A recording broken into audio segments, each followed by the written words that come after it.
from the ground level, playing field, I think CEOs, executives, marketers, business development, and communication individuals, and commercial construction should be building their personal brand. Period. Like that's just my belief and conviction.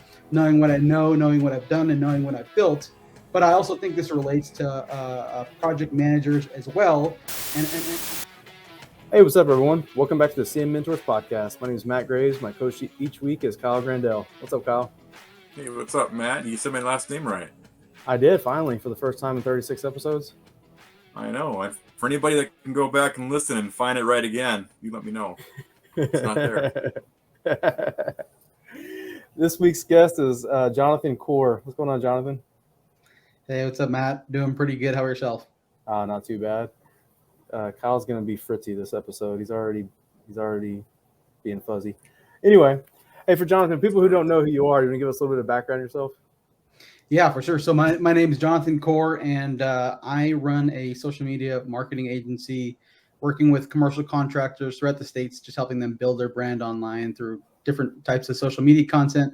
Been doing this for the past few years. Previous to that, I was an in-house marketer for a commercial sub here in Seattle, Washington. And so that was mainly my entrance into commercial and marketing specifically, and having those two overlap. But I did grow up in a family that has always been around construction. So I'm definitely not new to construction in general, just commercial specifically. Right on.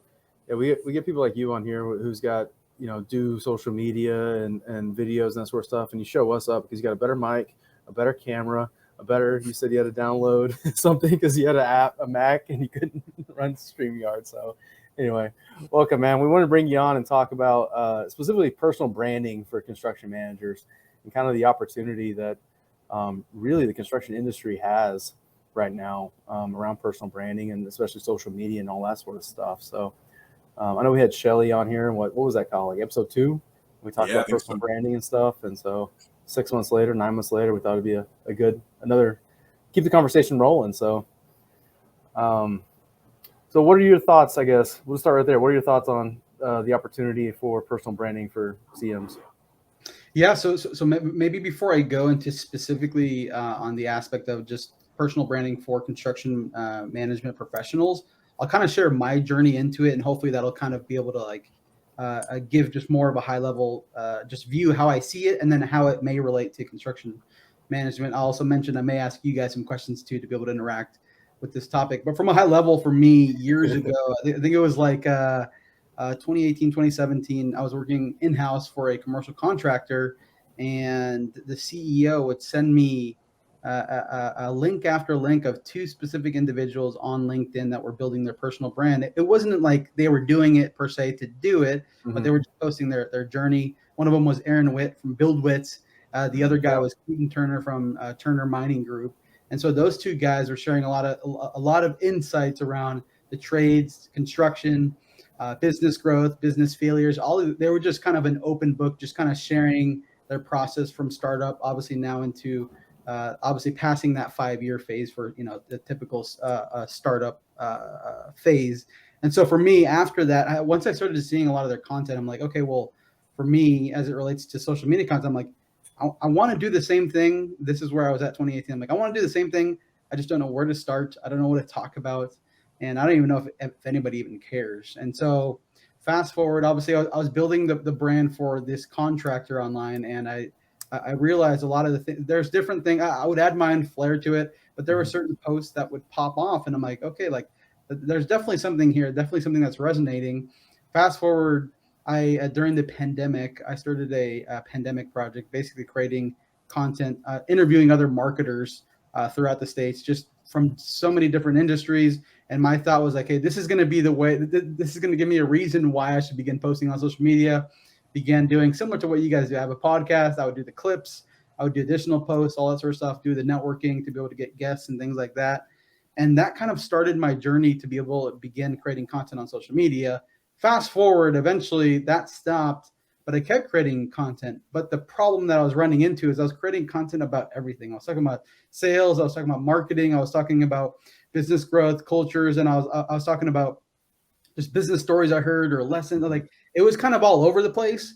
And I think in general, we all start there. Like we all kind of throw spaghetti on the wall to see what sticks. But Right. ultimately, what ended up happening from there is like, I just kept doing it. And I'm like, okay, I feel like I have the ability to write and communicate, but it's just not resonating well. And basically, long story short, I realized I was trying to be everything for everybody. And if you're everything for everybody, it's not going to land anywhere because you're not specifically like you don't have an audience and people that specifically you're looking to target. If you're talking And to so, everybody, you're talking to nobody. exactly.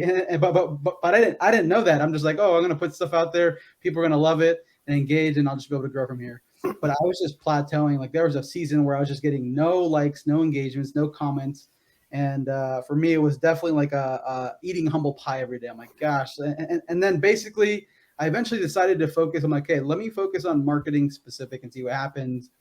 Eventually, that started to get a little uptick in engagement. I'm like, okay, people are starting to know me just specifically for marketing. And then I'm like, well, as my business was growing and evolving too, I was helping service-based businesses. By this point, I'm like, okay, let me focus on social media content or marketing for service-based businesses. And then as I got more specific with my business, it obviously informed my content. So I was like, well, let me go construction. And then kind of the last level where I'm at now is like, let me go commercial construction because that's for me, when I was first starting out my business, my business plan was get anybody who would pay me, basically. That's kind of in a sense how we all start, at least people like me who aren't as experienced in business. But as I began to figure out my clientele and who I could really add the most value to, my content engagement also sort of stuff started increasing. And then so basically, long story short, is like I eventually did all these sort of things to finally land in commercial construction. And I'm like, okay, cool. Things are starting to grow. I think the biggest unlock more recently is like beginning to find ways to engage with other people's content too, because what I've seen people who start also too is they post and ghost. They basically post content and then they're like, all right, let me go to my job because obviously I got other things to do. Whereas for me, I'm like, no, let me actually begin engaging because I realize it's like, especially within, I'm sure you two know this, is like as you start to support each other creators, you get more and more of each other's audience, more eyeballs, all that sort of stuff. And so it's been this long road, but more than anything for me, as far as what it's produced for my business, because for me, I think it was like a year and a half ago, because typically what happens with a lot of marketers in general is they sell marketing services, but they don't do marketing for themselves.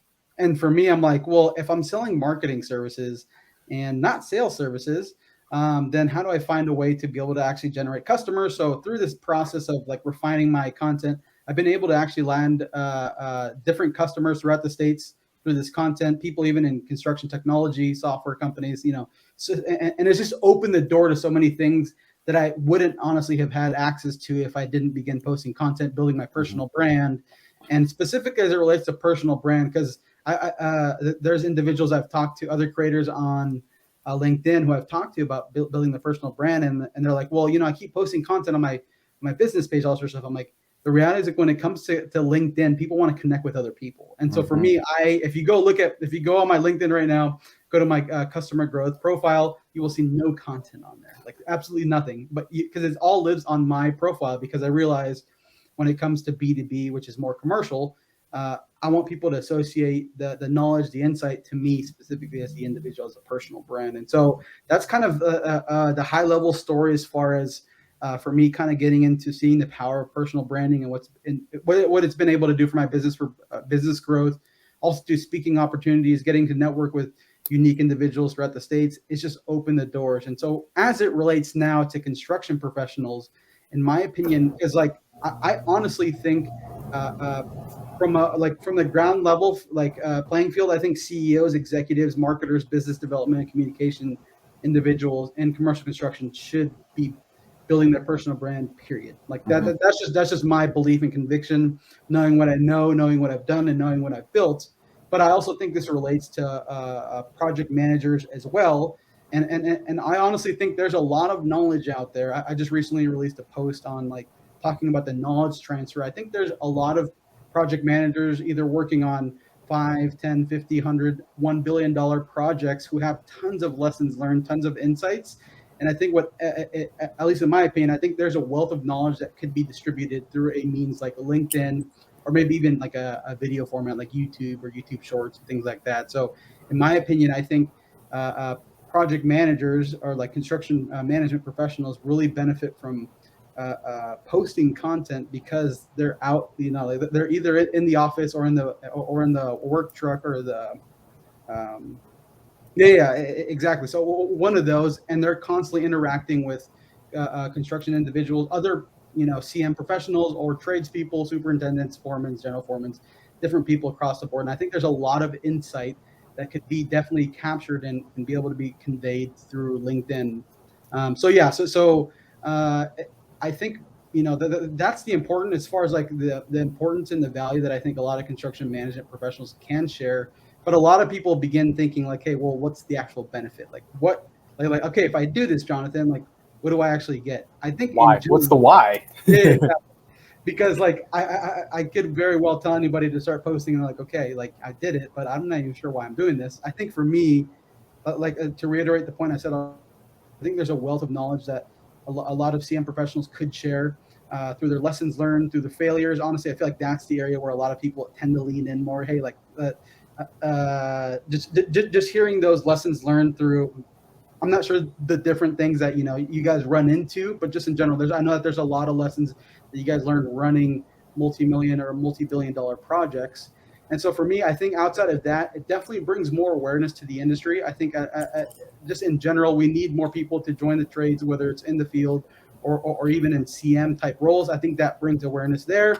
But also, too, I think the biggest thing is you begin to position yourself as a leader in the space. Regardless of if you have decades of experience or even 10 years of experience, 5 years of experience, I'm realizing now I don't know everything about marketing. I don't even know everything about social media. Even though this is what I'm doing every single day, I'm still learning. But for some reason, in the eyes of people in commercial construction, I'm positioning myself as a leader. And I think in general, especially for people that continue down the track for construction management, if you eventually want to be an executive or a PX or that type of role, I think you actually position yourself as a more viable candidate who's building their personal brand, sharing their lessons learned, the different nuggets that they have from different projects to be able to be considered for these types of roles in the future, because people begin to see how you think, how you process, and ultimately just how you work as a CM professional. So I think those sort of things, especially like I said, if you go down the CM route, just in the long run, I think definitely opens the doors for a great promotions and opportunities to be able to be an executive in some sort of construction company in the future as a result of being able to build a personal brand. You said a lot there. I'm gonna touch on a couple things. I was like trying to I had a couple things, like I'm making notes, like I want to go back to this, go back to this, go back to this. But one thing, actually, I missed that. Can you start over, Jonathan? I forgot to hit record. Can you do this again? On the why, I started posting a lot on. Really, it kind of started on LinkedIn. I was making a few posts here and there. Before that, it was really just like a resume place, right? Every 5 years, you'd go update your LinkedIn resume when you got a new job type thing, right? And then I started kind of posting a couple of things on there. But when I started the Construction Yeti newsletter, I was like, I got to sell this. It's free, but I have to sell this thing to people. Yeah. And so I started posting on LinkedIn, and just kind of it was kind of self-serving when I first started, right? Because I got to sell it, right? I'm going to do this thing. I had no clue what I was doing. And I was talking to the 500 people that I've accumulated connections with over the last 10 years of my career. And so you're basically talking to nobody and trying to do that. But then it quickly, you're talking about kind of the ecosystem. I kind of fell in this ecosystem, and then they started commenting on your stuff. You start commenting on their stuff. You start learning stuff off of them. I knew nothing about lean construction when, a year and a half ago when I started all this. And now I still know nothing about lean construction, but I know a ton of people who know a lot about lean construction. But that's kind of what I've been using, I guess, building my personal brand, because I've been, posting a lot more and kind of building a network and stuff, is really building up a network and actually networking with people. I think that's the new networking way, because, you're not going to happy hour, downtown at the bar or whatever anymore. It's especially I got a family and kids, and I work an hour away from downtown. And so I'm not making it any networking happy hour events. And so, and it's also opened up the doors to meet people all over the country and all over the world. And so, there's that phrase of it's not what you know, it's who you know. Yeah. And I actually made a LinkedIn post about it a while back, and I may redo it too, because this was genius, I thought. But I said something like, I'm using my what I know to increase my who I know. And so by putting out like my own tidbits and knowledge and insights and that sort of stuff, it's like, man, I've met so many like interesting people. I mean, I met Kyle through LinkedIn. I met you, Jonathan, through LinkedIn. I've met people way smarter than myself on there. People that I would have thought, a year ago was like, quote, outside my league or something, of people who I would ever be able to network with and talk to. And I met the owner of Grandell Management through all this. Like, Wow.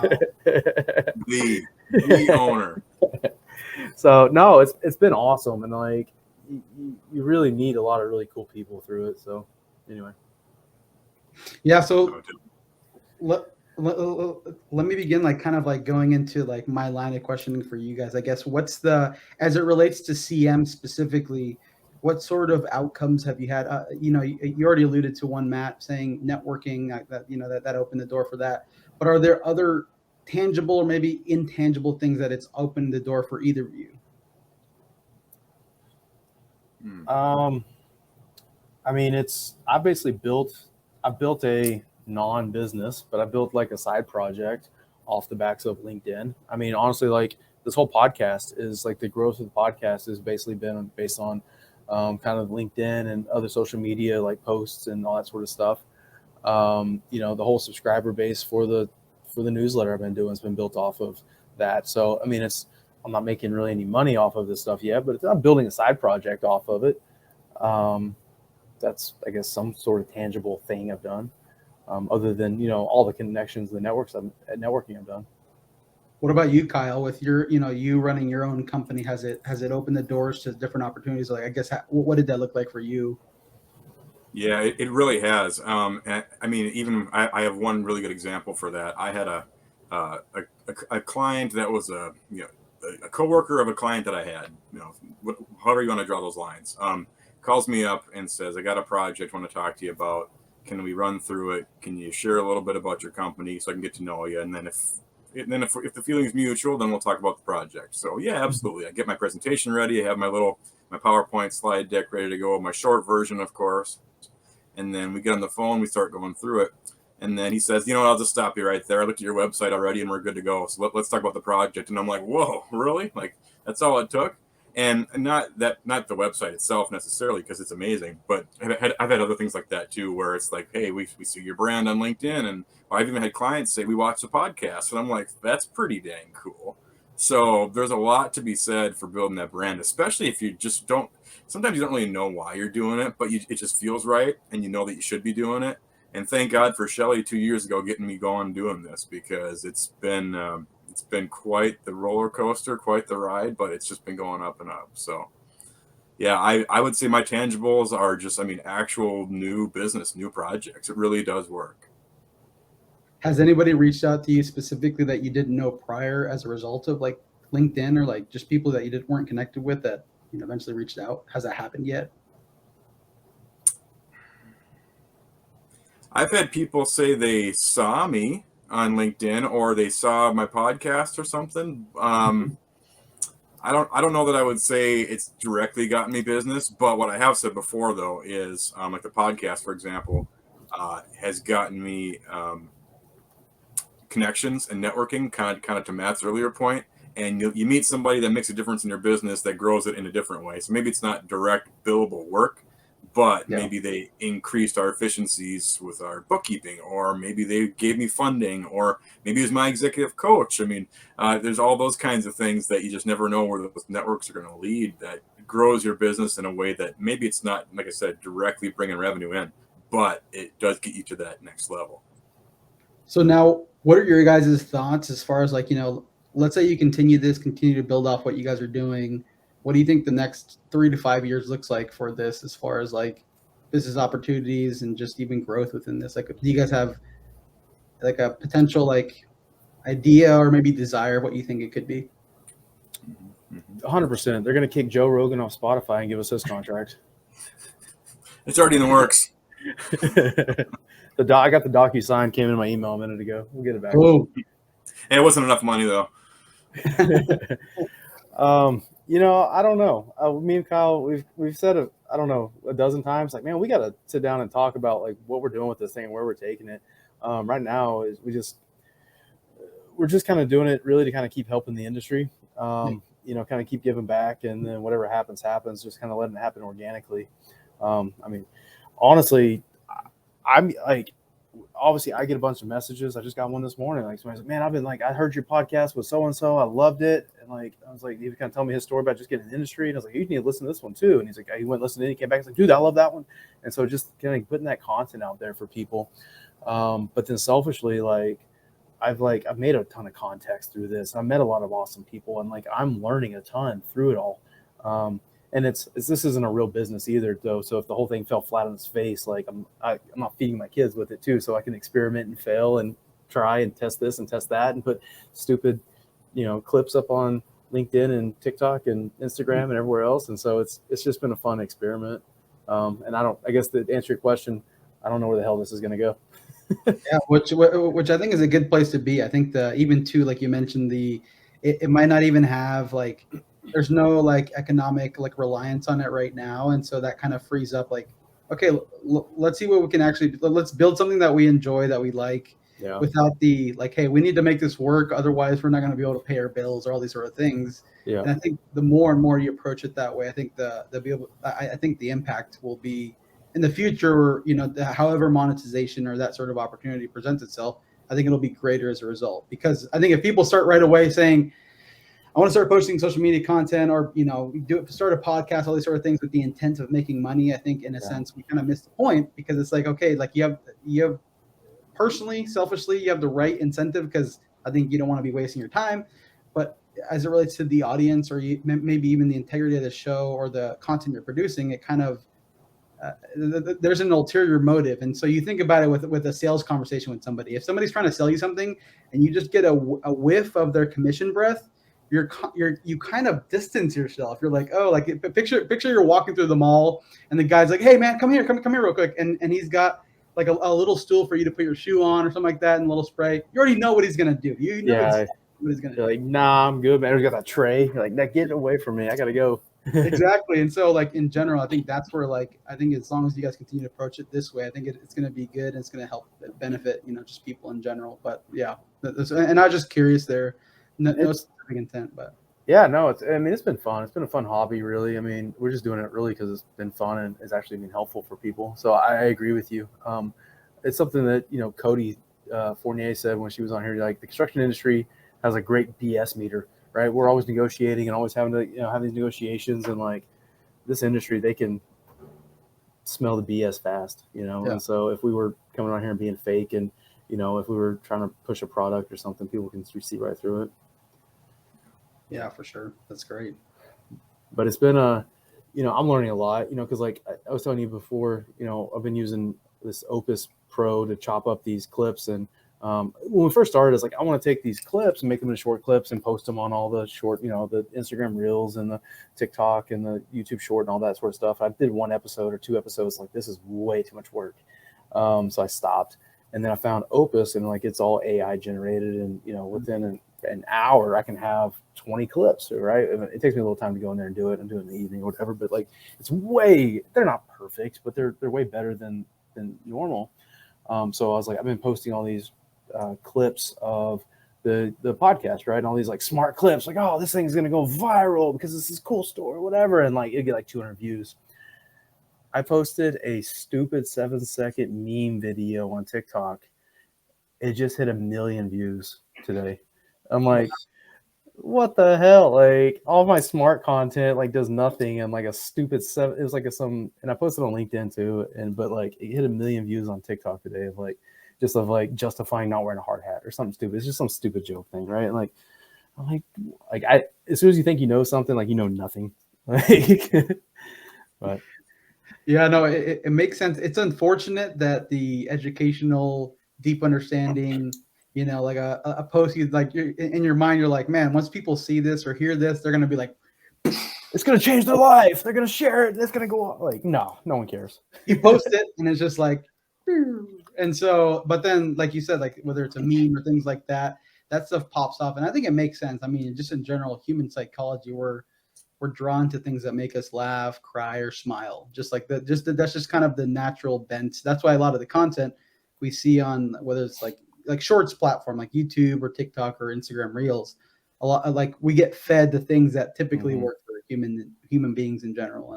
And so it makes sense, but it is unfortunate because you're like, man, like if only they saw this content, you know. I guess, you know, you get them, you bring them in with the memes, and then you can slowly feed them the smart stuff you want them to see, right?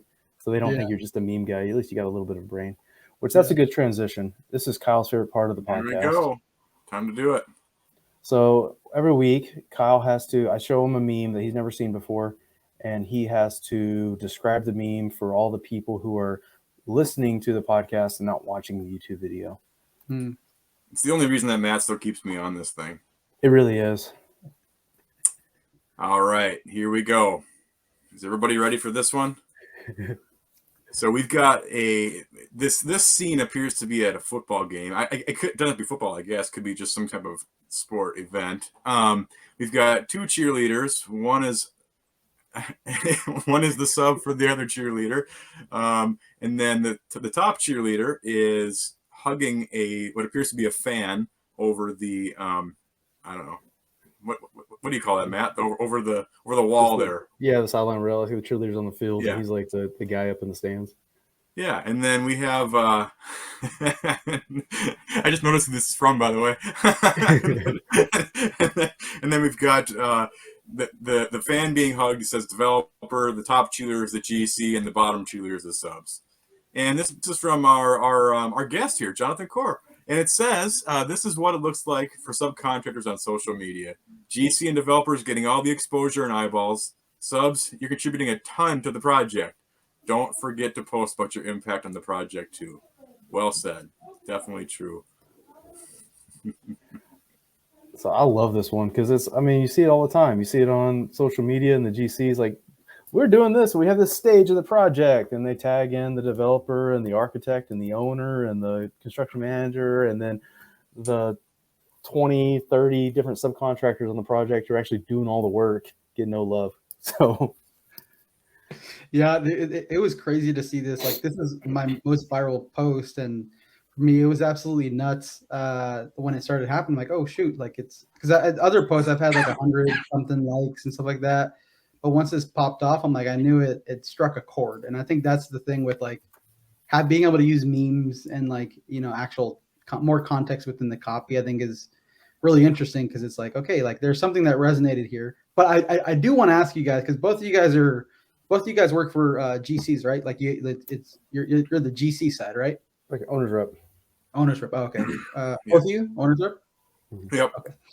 So I wanted to ask you guys, just because for me, I'm like, so in general, so there's been a lot of content kind of focus on GCs. Like there's like, I don't know how to say it other than there's just been a lot of GC bashing just on like LinkedIn, different, you know, subcontractors. I won't say who they are, but I'm sure you guys know some of the top guys who will call out things at GCs, you know, things that are unfair as it relates to contracts or different things like that, just like partnerships. I'm curious, like, have you guys had any, like, because, you know, you guys interact with different types of content like that too. Have you guys, I guess, what's your general thought on that approach? I don't think you should be bashing anybody in general, but it kind of has just been happening. I think a lot of people are just addressing a lot of issues that have happened in the industry, but maybe we'll start there. What are your guys' thoughts on that type of content in general? I'll go first in this one, Matt. Honestly, I think it's pretty good. I think it's time for these GCs to get into the real world and start stepping it up and start getting in with the times. Because for a lot of what I see, at least in the industrial space, is they are way behind. They're operating 20 years behind where the industry is in some commercial spaces as far as lean construction, integrated project delivery, safety especially too. It's time they get their asses in gear and actually start doing their freaking jobs and start getting things, raising that bar like it should be. So it's very passionate for me because I deal with it every day. I deal with nothing but GCs that want to dig their heels in the ground, make my life difficult, and I'm freaking tired of it. So, all right, Matt, go ahead. What do you think? Hey, before Matt goes, you have to make sure that you like clip that, because, and then like Kyle's gonna post that on his, and we'll see what happens. Maybe that goes viral. please do, because all the ones that I work with that don't like me, oh yeah, they'd love that. I have follow-up questions after that, but yeah, go ahead, Matt. And for the listeners, by the way, I give everybody the same fair first chance, but then when they screw me, that's when things go south. I'm not quite as passionate as Kyle is, maybe because I haven't maybe felt the same pain. But I mean, I think it's good. I think it's a platform as long as it's constructive, right? If people are just going to get on there and bitch and moan, like that's not constructive at all. But when people are saying, "Hey, this is a problem, and here's how we can fix it," I think that content's great. And because social media and the internet's just full of too much just bitching and moaning in general. And like, but if you're identifying the problems, coming up with solutions, helping spread solutions like to the greater industry, I think that content's great. So maybe it'll stop the next GC down the road from kind of acting the same way, or a young guy coming up, especially a young guy coming up, and he may see that and he's being trained kind of one way, and he's seeing how it's actually impacting the subs. He's getting this other side of the story that he's not seeing, his day job. He may think twice before kind of going down that path too, maybe. So. Yeah, and the reason I ask is, for me, obviously, I've only done a few like. I would say it's more recent that I've been focusing on content that kind of helps more subs specifically, because that's honestly a lot of the clients that I work with myself. But for me, just in general, I'm like, imagine what it's like to be like a GC or working at a GC, like for a general contractor, and you're coming on, LinkedIn, and you're just getting like roasted, like that part isn't always the most fun too. But what I've noticed though, specifically, is like certain GCs or people that have engaged with my content in the past kind of have started to like like started engaging less and all sorts of stuff.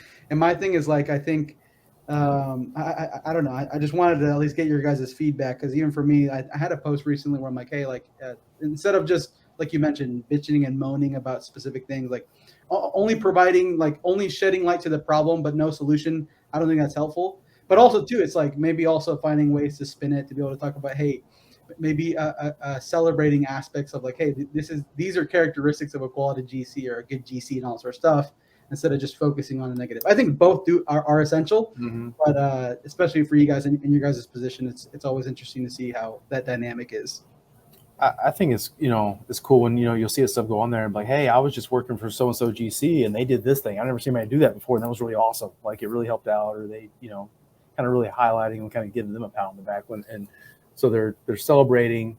One, it's a business play too, right? Because they're celebrating their customer, but then two, they're like kind of sharing that sort of good thing with the industry. So let me ask you guys from the owner's rep side, because I know that you guys are probably involved with contracts and stuff like that. I made a post recently just about, whether it's the GC adding in the contract saying you can't post anything on for marketing purposes, stuff like that.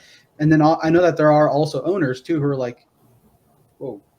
I also know that there are also owners that have that preference too. I'm just curious from your guys' perspective, like, what's the motivation maybe from the owner side, and maybe even too, you guys, if you guys know a little bit from the GC side, like what's the motivation there to not allow for subs or other people to post about the projects? I mean, I've personally been told not to post job site photos from a general contractor, and it was mostly because they were saying that when the general contractor, because the general contractor owns the building until it's turned over to the owner, right? And so I was posting a couple job site photos, and they kind of asked me to stop. And the reasoning was like, whenever they post, it's got to get vetted by HR and safety and operations, and make sure they're not posting some obvious safety issue or some sort of HR problem, something like that. So it's got to get vetted and vetted and vetted before it goes out. So they basically said, if you're posting pictures, like, we can't vet it, and so please stop. So that's kind of what I got told. Yeah, and for us on the manufacturing side, it's mainly about confidentiality and proprietary information.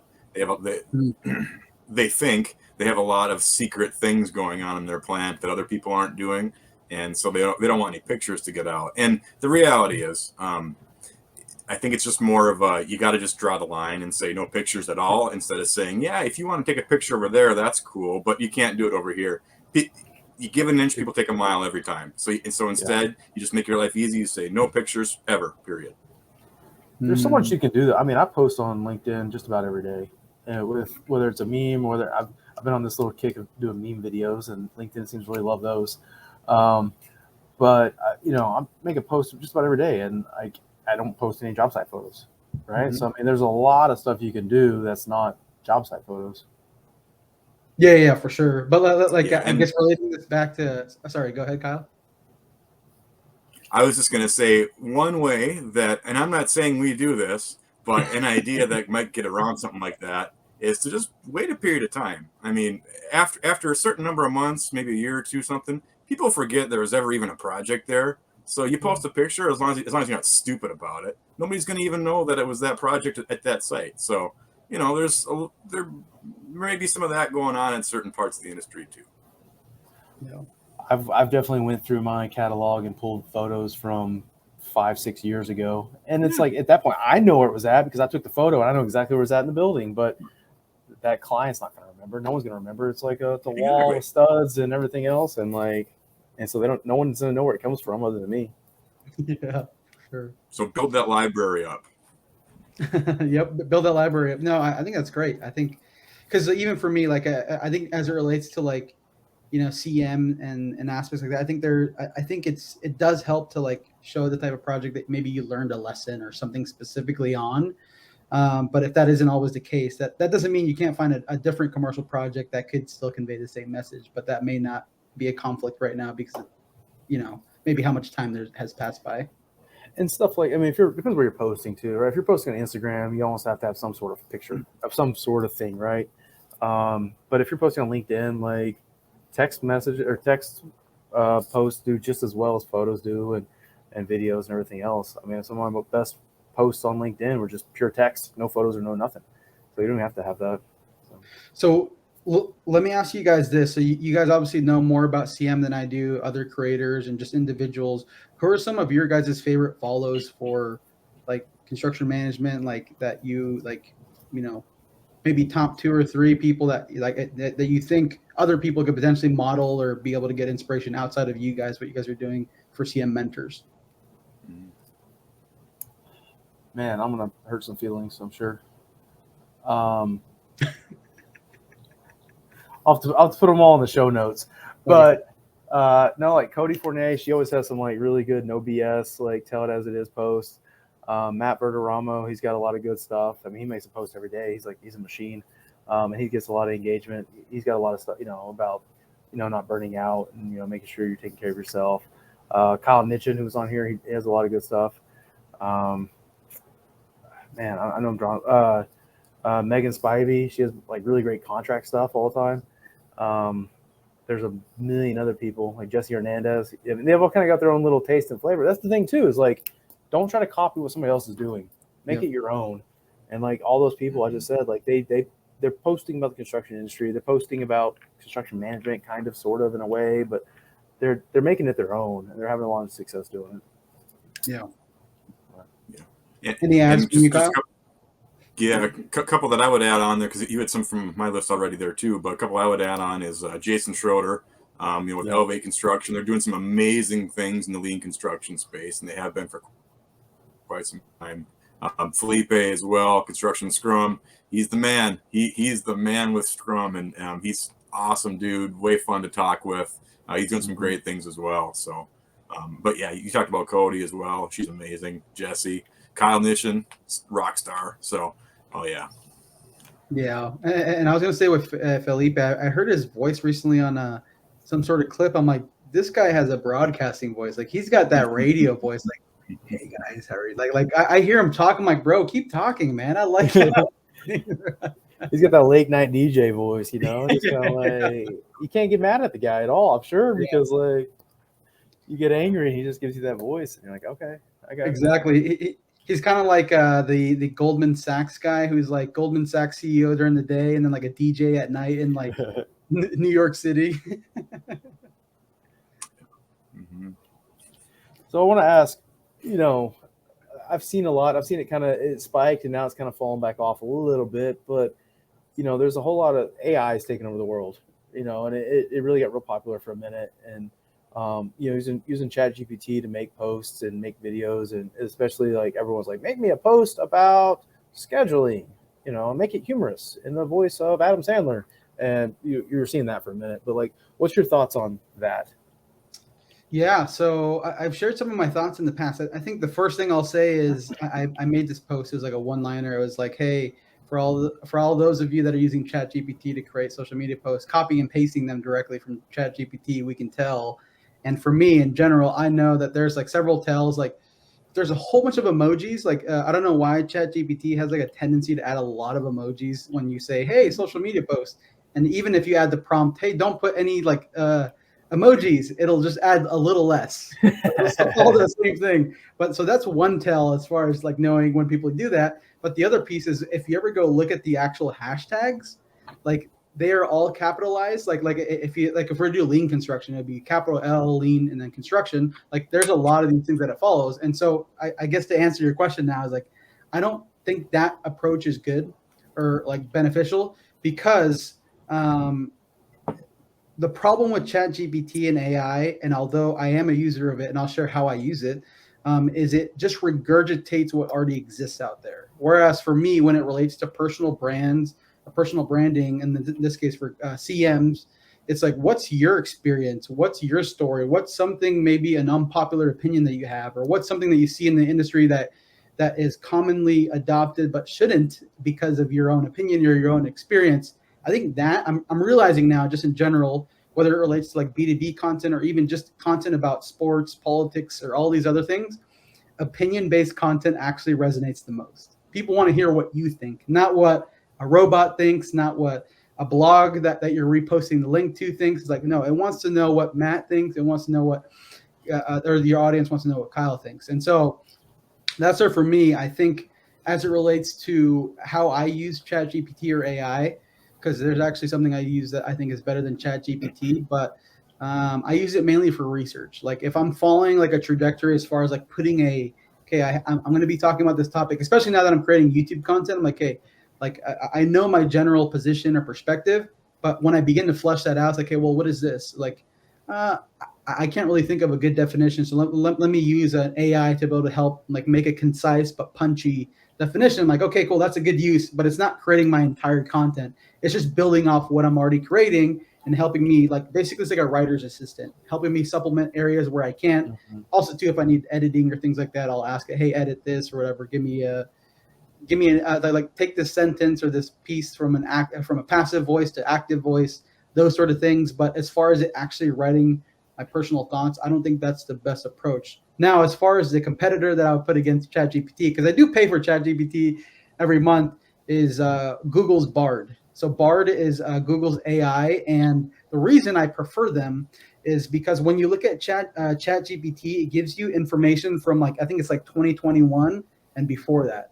Whereas Bard actually, like I was researching it on, I don't remember if it was a podcast or YouTube video, but it basically said that like the buffer between like the most relevant information for Bard is within a few weeks. So like if something happened 2-3 weeks ago, it'll be able to regurgitate that information that's more active or live, whereas ChatGPT is only 2021 and on. So if I were to ask it, hey, why did Elon Musk buy X or Twitter or whatever, like back then it'd be like, oh, well, that, we don't have any information that's past that. Whereas if I ask Bard, it'll provide more information. And the thing I like about Google too is it scrapes the entire like internet. And whereas ChatGPT, although it did try to do that, I think Google's finding ways to be able to block that, find different ways to do that. But even too, like if I found a YouTube video and I'm like this full interview, like, hey, like what was this? And this actually might be helpful for you guys specifically as you guys create show notes and things like that. And it depends too on what the type of video. But I did it with the podcast. I'm like, hey, this podcast for this episode, could you give me a summary of the bullet points of that they discussed? Within a matter of seconds, boom, it'll give me the synopsis of as far as what it talked about. And I'm like, this is incredible. And so for me, as it relates to that, sorry, I know that was kind of a tangent specifically. But no, I love it. So Bard did that? That's Bard doing that? Yeah. So Bard, I like it a lot. Obviously it's free, which is great. Like, it's free. I think another one is Bing. I haven't used Bing's yet though. I know that one's also free, but for me, my biggest thing, especially, I think I heard it from a marketer. They're like, hey, I like Bard because it gives me more, not real time like today, but a few weeks at least. Right. So yeah, but what are your guys' thoughts though? Like on the piece I was touching on, like opinion based, like people like, yeah, they do want to learn, but specifically as it relates to your personal brand, they want to know your opinion as it relates to it. I I think it's good. I mean, like you see people like Gary Vaynerchuk, he does it where he'll take like a screenshot of a news headline instead of just talking about what the news article says. Like he'll take the screenshot and he'll do like the green screen. So he's making a short clip, right? And it's him in front of the headlines behind him and the thing, and he's giving his opinion of whatever the topic or whatever the article is about. And that stuff just blows up. I mean, because obviously Gary Vee's got a huge personal brand. Everybody wants to know what he thinks about everything, right? And so whenever he's like, if he's just regurgitating what the article says, like no one gives a shit. But he's like giving his opinion, so people want to know. And so, yeah, I definitely agree with that. I agree with your piece, Jonathan, there because, for example, my favorite podcast is called All In, and these four guys basically just talk about news, current events, but they do it from their own perspectives, and they're also guys that are really, for those that haven't listened, they're very successful. They are very well spoken, very intelligent people. So it's very fun to hear their perspective on things. And so that's my favorite podcast to listen to. It does exactly that. Yeah, that's actually one of my top podcasts too. There's another one called My First Million, which is incredible. Like these two guys, they'll interview other people, but they share business ideas. I just realized in general, and that's where for me as a creator, I'm like, okay, like why do I like this? Like I kind of begin reverse engineering. Why do I like this content? What is it about them? Like what types of personalities are they that attract me to them? Like, and then how do I like lean into that? Because I think there's obviously, and I'm not saying you should copy other people, but there's a reason why you're specifically drawn to specific personalities or podcasts or content pieces. It's like, so how do you begin to kind of infuse that, with your own content? But I wanted to ask you, Kyle, though, this kind of, I don't want to go on a tangent, but who's your favorite? Like if you were to go at the all in, the four guys, David Sachs, David Friedberg, Chamath, and Jason Calacanis, what's your list as far as from most favorite to maybe not least favorite, but just how would you put that order? Oh, well, I like listening to Sachs a lot. He's I feel like he does a lot of talking, and I like what he has to say most of the time, and especially because it seems like most of the other guys like to go at him. Like he seems to be the center of being targeted on their conversations a lot, and he gives a pretty good argument most of the time. I'm not saying I agree with everything, but I think he does a lot of good stuff there. How about you? Yeah, for me, I would say it's the top would be like Friedberg, Sachs, Chamath, and then Jason. I think it's funny if you've ever gone into the comment section for All In, they're always roasting Jason. Like they're always like it's funny, and I think it's kind of one of those things where like I feel like with friends you can like kind of joke around all sorts of stuff, but it's the person that begins like once somebody shows that, hey, that actually kind of affected me a little bit, people will go in, especially the internet will go in. So I think they've realized with Jason, and so they'll just, now that they know that, they just go for him. So there's definitely like an army of people going in the comments. If you ever pass the episodes that happen, if you ever want to, smile a little bit, you can go in the comments on YouTube. Oh, for sure. That's hilarious. So I want to ask, Jonathan, if you have any other like tactical tips. We kind of talked about the high level of, why you should do it. Maybe this, don't use ChatGPT. If you're going to use it as an assistant only. Don't just let it be your sole copywriter. But do you have any other sort of tactical tips or kind of your own lessons learned of what's worked or hasn't worked? Yeah, I think going back to what we were talking about, like you were mentioning Gary Vee, and that honestly, like I realized like in general, a big type of content that works really well is a reaction type content. And I think I've been seeing it on LinkedIn, different people reacting, kind of adding their 2 cents to a post that they saw. I think, in my opinion, if I was a CM professional, I would start there. I would be like if there was a post that, either Matt or Kyle had, I would literally go click the repost button, add my own thoughts, and then add either why I agree, maybe even disagree, or maybe even have a different perspective, and allow for that to be kind of the playing field that you build basically a lot of your own content and ideas for. Because oftentimes when people start content, they're like, okay, cool, I'm going to start. And they just look at a blank page. I'm like, I don't know what to do. It's like, so don't overdo it. Don't overthink it. And instead just go on LinkedIn, a platform people are already creating, then add your 2 cents as it relates to CM or as it relates to construction at large or commercial, or if there's other topics within it. Like, I've seen different guys. I can't remember I think it's Ryan Spots from like he's been posting a lot of content. He's a PX himself, and it's construction related, but it's like more like kind of like either mental health or like mental, like how do you say, mindset and that sort of stuff. So it's like the people he's talking to is construction, but it's just interesting. And so like, you don't only have to focus on construction content specifically. I think that's a good starting point because that's what people do every day. That's where they live and breathe. But when you kind of begin to find your area that you really enjoy talking about, then you can begin to focus on that. And so I know I mentioned like, don't be everything to everybody initially. And I think that's still true, but like even within construction, if you want to start more broad, that's okay. But eventually, as you kind of figure out what you love to talk about, what you're really passionate about, or what you're more opinionated about, then begin to kind of focus in on that. That doesn't mean you still can't engage or share two thoughts on other types of content. But in general, this is kind of the rule of thumb I've taken for my own content is like 80% of what I talk about is social media. Now there's 20% where I'll share personal stories, memes, or just even other interesting videos as it relates. It's still related to construction because I still like that to be looped in there. But 80% like is social media, and that's strategic because I want people when they think of Jonathan, they think of social media, they think of commercial construction. The problem I've seen in the past is like, well, if people begin to follow you for something specific, but you begin creating content on a whole bunch of other things, they'd be like, wait, I didn't follow this individual for this. Like I followed them for this specific topic. And so, like I said, if you're just starting out, start a little broad, but then eventually focus in on an area that you're passionate about, that you have tons of opinions on. And like I even said, like the reposting, I think is a good place to start.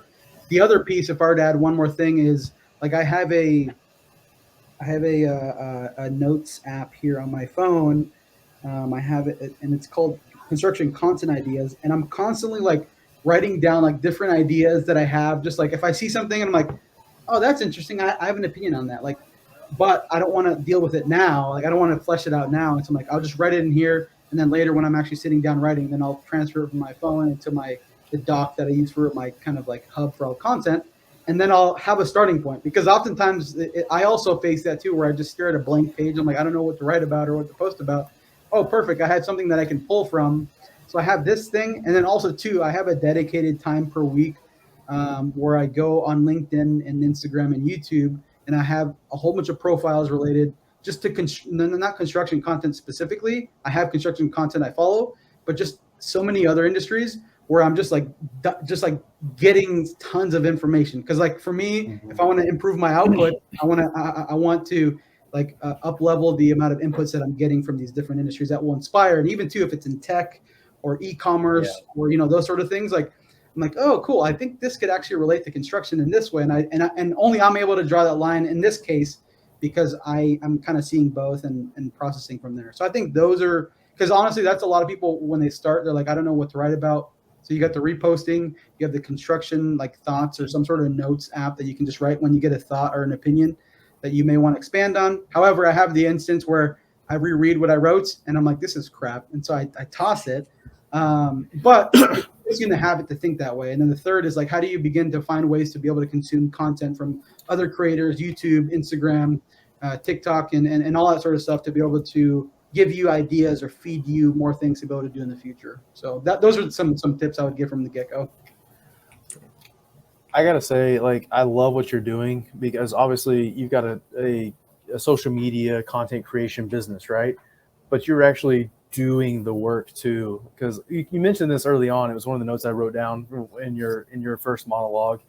But is like I see people on like LinkedIn, for instance, all the time, right? And their title or their little, whatever you call it, little blurb thing, their bio or whatever you call that. The headline. It'll be the headline.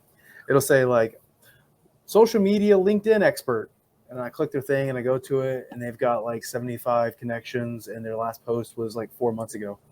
And I'm like, okay, if you're not doing, I mean, maybe you are, maybe you do it all day, every day for somebody else. Maybe you're a ghostwriter for somebody else. Maybe you're maybe you're, managing 20 different company profiles. Maybe you know what you're doing. But if you want me to hire you or something like that, and I look at your thing and like you're not showing me that you're doing what you say you can do, like it seems like a joke, right? But anyway, so I love that you're actually doing that. You're building your own personal brand, almost as your portfolio too, right? Like, hey, I know how to do social media because look, I'm doing it, and this meme post got 800 likes, and so it's like I know what resonates with people, and so that sort of stuff. And I was going to say there's two thoughts between that, like decision making. One of them, strategic, is like you said, a majority of people, marketing people or companies won't post any content for themselves. For me, it boggles me. Like I begin to research more. I'm like, wow, like so many different, like these guys aren't doing anything. So that's a competitive advantage for me. Like that's a differentiator. I'm going to differentiate myself, and it's opened a lot of doors. I think the other piece though too is like you mentioned, construction's a no BS environment. So people want to be like, okay, yeah, you want to work with me? Well, what have you done? Like they say, like what? And whereas contractors can also do the same thing, like whether it's subs or different, like, hey, I built this, I was on this project, whatever. But if I have no like actual case studies or even like walking the walk, like you said, people can read right through that. And for me, I want to be able to be an example of like, hey, I'm doing it myself. I see the benefit. I'm still an advocate for it. And so if you go look at my LinkedIn, if you look at my LinkedIn history, you'll see some that did really well and some that flopped. And almost everything I'm doing is an experiment too, right? If I post at like 7 a.m., what does it do? If I post at 3 p.m., what does it do? And so I'm all over the place. And it's really all just, it may look random, but I'm enjoying the experiment and toying with it and playing with it and figuring out what 7-second stupid meme video can get 1 million likes on, on TikTok. But it's all just fun. I was going to say too, on the experiential side, like the experience, because I've been experimenting too myself, like different content pieces. And here's some advice for you guys. You probably already know this, but years ago, like LinkedIn was like going viral with like personal stories and things like that. Now it's like it's like I feel like it's penalizing and it like suppresses it. Like for me, I'm like I realize I'm like this post should have gone a lot more, but I know because I have other posts I see I'm like 10, 20, 30, 50,000 impressions. I'm like this one's just like at 1,000. Like it's like doing everything I can and I'm still following my similar cadence. I'm like I've noticed that about personal stories, even if I relate it back to construction. The other thing too is even like meme-based content. And actually, this is something I initially was brought up when I joined a big creator. Had a LinkedIn talk where you can come in and ask him questions. It was like Q&A. I asked him on like meme and like funny content. He's like, I think that anytime anybody uses the laugh emoji or whatever, it actually penalizes that's an indicator for LinkedIn to begin to showing your content less, although it still gets more engagement. But he's like, I've tried it myself. And he's like, I think that in general, they put that there to be able to know what content to show and what content to not show. And so for me, I'm like, that's interesting. And so I began to relate the metrics. I'm like, that's true. But the thing is, for me, I've noticed like once it gets past a certain threshold, it'll just keep going. But that kind of initial part, it'll do everything it can to suppress the content. But then once it kind of like breaks that, then it just does its thing. So those are two things I noticed right away, at least from my experimenting, with content is personal stories and like, anytime you do meme content, and I'll continue to do it, but anytime it uses that laugh emoji or whatever, like it does penalize you. That's funny. I post a lot of meme type stuff too. And like, I've had a few meme videos. Honestly, I posted like one a day for like the last 4 or 5 days and they've all sort of blown up and there's a lot of laugh emojis. Maybe I broke through the barrier, but also I'm not just posting a meme video. I'm doing like what you did on the thing we looked at earlier, right? You post a meme, that's kind of the attention grabber, right? Yep. But then you actually post legitimate something in the text. And so I'll post a kind of a funny video, but then like the actual body is actually something, thought-provoking or something like some sort of call to action to start a conversation or that sort of stuff. It's not purely a joke. The joke is just like the catcher, right? Yep, exactly. So anyway, Jonathan, we're wrapping up here on an hour. Is there any other tips or advice or anything you kind of want to give to the next generation that's looking at starting building a personal brand? Yeah. I'm sorry. One thing I will add real quick, I didn't mean to cut you off, was one thing I wanted to add to when you're getting started is you can start by leaving comments on other people's posts as well. Yep. And that's even a lower barrier of entry too, right? Because you don't even have to hit the post button. You can just get in there and just leave 1 sentence line. At least kind of gets you going. So that's something I wanted to add before I forgot. But anyway, sorry to cut you off. And I've done this myself where if I leave a certain comment, I'll actually wait a few days and then use that as a post in the future. So that, especially if other people because if other people like your comment, you're like, oh, well, there may be something here. Okay, cool. Wait for a little bit and then post it and reshare that again. So I think that idea and expand upon it. Exactly. Yeah, we have to do like a LinkedIn kind of like strategy and like tips and different things we learned, because I know that you've learned a lot of stuff too, and so has Kyle. And so I'm like, yeah, there's definitely a lot of knowledge that we could definitely share out there as far as this. But I think the last thing I'll leave here is like a few weeks ago, the beginning of September, I launched a community called Construction Marketers. And basically my focus here is honestly just to be able to educate people in construction, to be able to understand marketing specifically more, but as it relates to content, like I want to empower more people to create more content. for their personal brand, for their company brand. And this is like set aside from even if you don't do business with me, even if you don't follow me or subscribe or anything like that, I just want to be able to find ways to be able to educate the industry just in general as far as what I've learned. So I have a lot of content. I have 3 videos already live, but I have more content in the queue. And even after this, I'm actually going to be working on a script for another content and be able to record here this afternoon.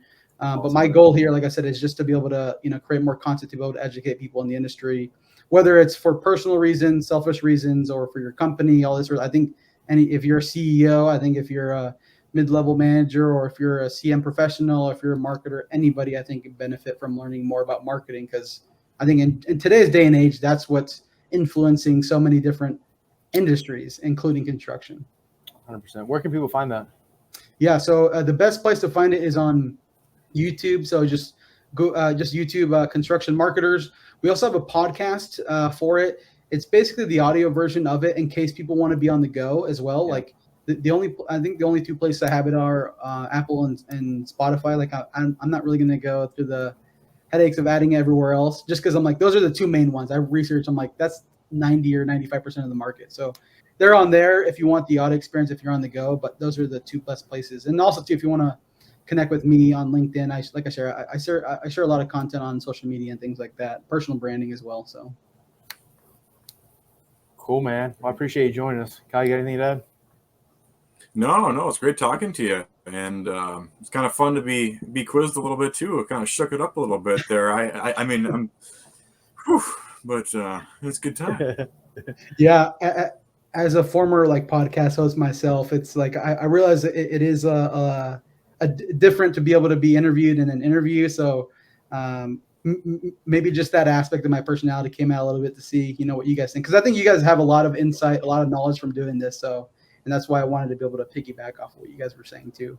No, it's fun, man. I'm glad you did. Lance did it whenever Lance Fiorama did it when he was on here, and it was it kind of made it fun. So it's always fun to throw a curveball. Yeah, but cool. Well, thank you so much, guys, for having me. It's been a blast, and I know that this is just the beginning for you guys. I know that you guys are, like you said, 30 plus episodes. But you guys have a lot more in the tank, and I'm just excited to follow your guys' journey individually and also too as a brand to be able to grow on social media and just online in general. I'll say I've seen a couple of your YouTube videos, and I really like them. So keep doing what you're doing, man. Good stuff. Thanks, man. Yeah, appreciate it. See y'all later. Thanks a lot.